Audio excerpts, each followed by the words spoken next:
سبھی ناظرین سے گزارش ہے کہ ویڈیو کو ثواب کی نیت سے آگے شیئر کریں۔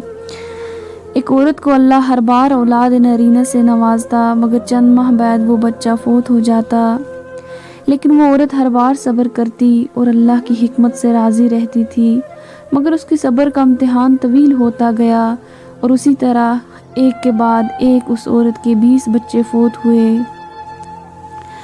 آخری بچے کے فوت ہونے پر اس کے صبر کا بندھن ٹوٹ گیا۔ وہ آدھی رات کو زندہ لاش کی طرح اٹھی اور اپنے خالق حقیقی کے سامنے سر سجدے میں رکھ کر خوب روئی اور اپنا غم بیان کرتے ہوئے کہا، اے کون و مکان کے مالک، تیری اس گناہگار بندی سے کیا تقصیر ہوئی کہ سال میں 9 مہینے خون جگر دے کر اس بچے کی تکلیف اٹھاتی ہوں، اور جب امید کا درخت پھل لاتا ہے تو صرف چند ماہ اس کی بہار دیکھنا نصیب ہوتا ہے۔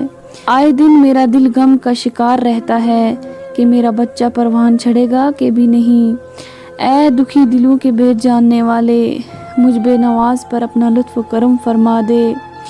روتے روتے اسے اونگ آ گئی۔ خواب میں ایک شگفتہ پربہار باغ دیکھا جس میں وہ سیر کر رہی تھی کہ سونے چاندی کی اینٹوں سے بنا ایک محل نظر آیا جس کے اوپر اس عورت کا نام لکھا ہوا تھا۔ محل کے اندر جا کر دیکھا تو اس میں ہر طرح کی نعمت موجود تھی اور اس کے تمام بچے بھی اسی محل میں موجود تھے جو اسے وہاں دیکھ کر خوشی سے جھوم اٹھے تھے۔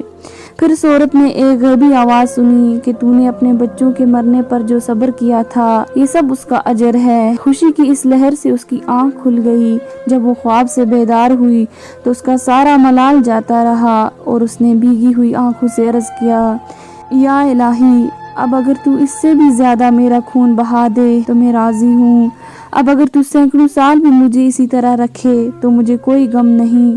یہ انعامات تو میرے صبر سے کہیں زیادہ ہیں۔ انسان کو ہر حال میں صبر کا دامن تھامے رکھنا چاہیے، کیونکہ یہی چیز انسان کو اللہ تعالیٰ کے قریب کرتی ہے۔